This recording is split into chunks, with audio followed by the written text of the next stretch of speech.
from WNYT, Albany in HD. News Channel 13, live at noon, begins right now.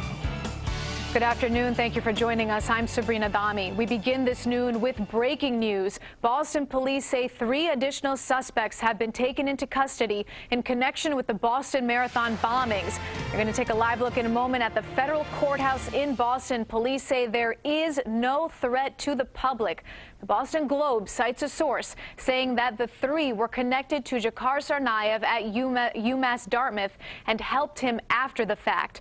Also new this noon, the man who was carjacked by the Boston bombing suspects is speaking out for the first time. He talks about his ordeal, how he escaped, and how he helped lead police to the suspects. Jay Gray has more on that part of the story.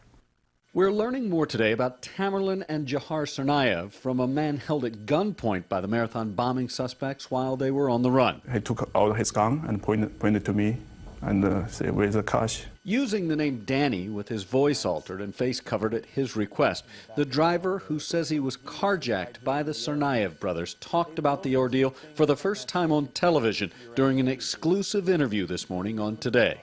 At first, I can't manage to drive. I was shaking. My body was shaking. Tamerlan told me, "Relax, man, and slow down. Don't drive too fast." Danny says as they drove across Boston for 90 minutes, Tamerlan talked about the attack. He asked you a question, didn't he? Have you been following the news of the bombings? I said, "Yes, of course I know." Then he said, "I did that, and I just killed a policeman in Cambridge." Fearing for his own life, I was thinking, unfasten my seatbelt and open the door. Danny made his escape after Tamerlan put his gun down while Jahar was inside a gas station. He's trying to grab me. I can feel it. He was trying to grab me. He tried to get with his hand. He tried to grab your back. Yeah. But just missed you. Just missed me.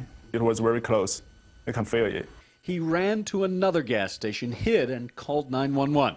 Investigators, following a tracking signal from his cell phone and the GPS in his vehicle, found the brothers in Watertown, where during a violent gun battle with police, Tamerlan was killed, Jahar injured, then captured a day later. Thanks, investigators say, to the brave actions of an unassuming and unintentional hero. You can do something in a very bad situation. You still have hope. Hope that is helping Boston to heal. Jay Gray, NBC News. Fire investigators right now are on the scene in Amsterdam trying to find out if an overnight fire that destroyed RVs was intentionally set. This could have been a dangerous situation. One RV caught fire and then the flames spread to 2 more vehicles. There are propane tanks close by and all the vehicles have propane in them. 2 motorhomes and 1 travel trailer are destroyed. At least 3 more have some damage. These vehicles are owned by customers who brought them in for servicing. They were parked in a fenced-off portion of the Alpenhaus lot on Route 5S. Only employees have access to this lot, and police say there was no power in the RV that caught fire. It's unusual, you know, fires, I mean, they can happen in anything, but of that magnitude, it just seems odd, you know, but we just got to let them do their work and try to figure it out. It's definitely bizarre. The RVs on the higher end can cost up to $150,000. An ice cream truck rivalry ends with 2 people under arrest in Gloversville. The fight was between Mr. Dingaling and Snow Cone Joe. Police say 21-year-old Amanda Scott and 34-year-old Joshua Malentino both own and drive several Snow Cone Joe trucks, and they're accused of harassing drivers of Mr. Dingaling trucks. Police say they would follow the rival truck, playing their music loudly and yelling that they have free ice cream.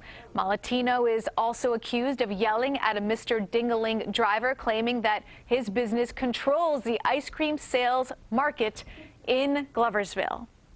Not a bad day for some ice cream, though. Let's get a check on your first warning forecast with meteorologist Paul Cayano. Perhaps we should track one. You know, how do you get that story? That's the story that I want to be on. Just go talk to the ice cream drivers. I'll tell you, times are tough. We're looking at temperatures across the area, mainly in the 50s and now even into the 60s across the capital region on the National Grid First Warning Cam. Beautiful skyline of Albany, showing a nice blue sky, and we'll take a little bit of a tour throughout the area. Schenectady, blue sky and temperatures climbing through the 60s. Look at this shot out of Saratoga Springs, a deep azure blue sky and approaching 70 degrees, and over toward Pittsfield, the Berkshires, a little bit of a breeze to add to the comfort outside as as temperatures climb up toward that 70-degree mark officially. In Albany, 68, climbing through the 60s across the capital region. We'll be up into the 70s just like yesterday. By later on this afternoon, looks like a good ride home and a good evening if you have plans after work. Will the nice weather stick around? I think you're going to like the weekend forecast. We'll detail that all coming up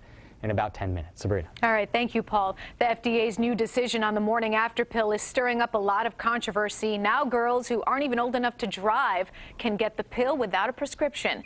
Nancy Schneiderman has more.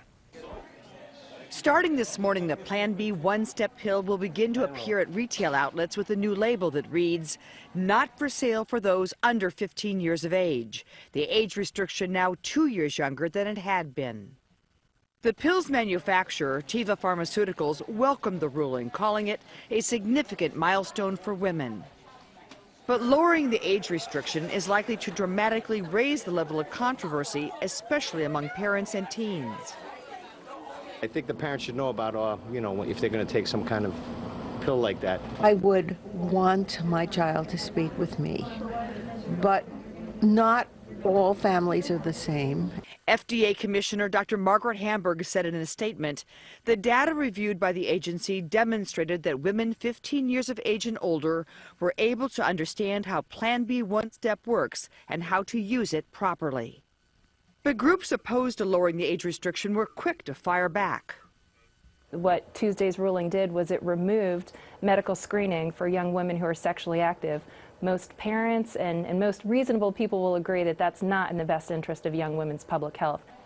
It's been a hotly contested issue. 2 years ago, an FDA panel recommended all age restrictions on the so-called morning after pill be removed. But Health and Human Services Secretary Kathleen Sebelius vetoed that. Then last month, a federal court overruled her, saying that the decision was politically motivated and scientifically unjustified, ordering the FDA to make the pill available to anyone regardless of age. As was Nancy Schneiderman reporting, the town of Bethlehem will keep the position of highway superintendent after all. 61% voted yesterday to keep the post. The town has said removing the position would save nearly $200,000.